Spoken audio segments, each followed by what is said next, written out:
শাসনের এই নির্বাচনী জনসভার সম্মানিত সভাপতি মহানগর বিএনপির সদস্য থেকে অ্যাডভোকেট আবু আলী টুটু ভাই, উপস্থিত আজকের এই অনুষ্ঠানের প্রধান অতিথি শ্রদ্ধাভাজন বড় ভাই, বাংলাদেশ জাতীয়তাবাদী দল নির্বাহী কমিটির অন্যতম সহ সাংগঠনিক সম্পাদক নারায়ণগঞ্জের কৃতি সন্তান জনাব নজরুল ইসলাম আজাদ ভাই, মঞ্চে উপস্থিত আজকের আসলে এই সমাবেশের প্রধান বক্তা নারায়ণগঞ্জ 5 আসন থেকে জাতীয়তাবাদী দলের মনোনীত প্রার্থী ধানের শীষের মনোনীত প্রার্থী মাসুদুজ্জামান মাসুদ ভাই সহ বিভিন্ন জেলা এবং মহানগর বিএনপির অঙ্গ সংগঠন, বিএনপির নেতৃবৃন্দ এবং আমাদের সামনে উপস্থিত জিয়া সৈনিকের আসসালামু আলাইকুম।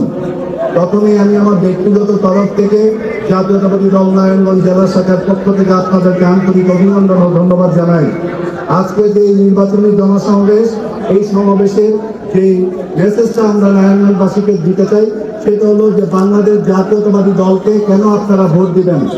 বাংলাদেশ জাতীয়তাবাদী দলের নেতা ভারপ্রাপ্ত চেয়ারম্যান ইতিমধ্যে বাংলাদেশের মানুষের সামনে 31 দফা উপস্থাপন করেছেন, যেগুলি বাংলাদেশকে আগামী তিনি যদি আপনাদের ভোটে নির্বাচিত হতে পারেন তাহলে বাংলাদেশকে কিভাবে বিনির্মাণ করতে চান সেটাই উপস্থাপন করেছেন। আমাদের সামনে অনেক মায়েরা আছেন, মায়েদের জন্য ফ্যামিলি কার্ডের কথা বলেছেন যে প্রত্যেকটি পরিবারের থেকে একটি মহিলাকে নামে একটি ফ্যামিলি কার্ড দেওয়া হবে, যে কার্ডের মাধ্যমে তার সাংসারিক জীবনের জন্য অসচ্ছলতা কাটানোর জন্য, তার সন্তানের শিক্ষার জন্য, তার সন্তানের স্বাস্থ্য সুরক্ষার জন্য সরকার সহায়তা করবে।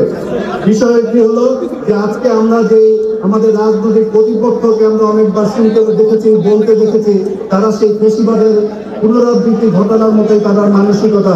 কিছুদিন আগে এক নেতা বলেছেন যে বাংলাদেশের যে প্রশাসনকে উঠতে বলে উঠবে, বসতে বলে বসবে, যে এমন কথা নির্দেশ দিবে সেভাবে তার নির্দেশ পালনা করবে।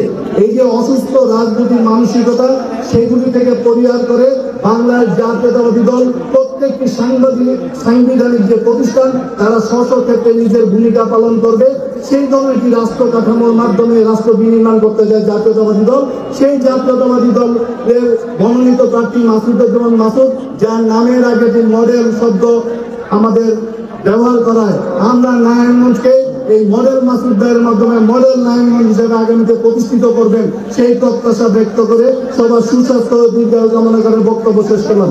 সবাইকে ধন্যবাদ। বাংলাদেশ জিন্দাবাদ, বাংলাদেশ জাতীয়তাবাদী দল জিন্দাবাদ, শহীদ রাষ্ট্রপতি জিয়া রহমান অমর হোক, দেশ নেত্রী বেগম খালেদা জিয়া জিন্দাবাদ, আমাদের অহংকার তারেক রহমান জিন্দাবাদ। সবাইকে ধন্যবাদ।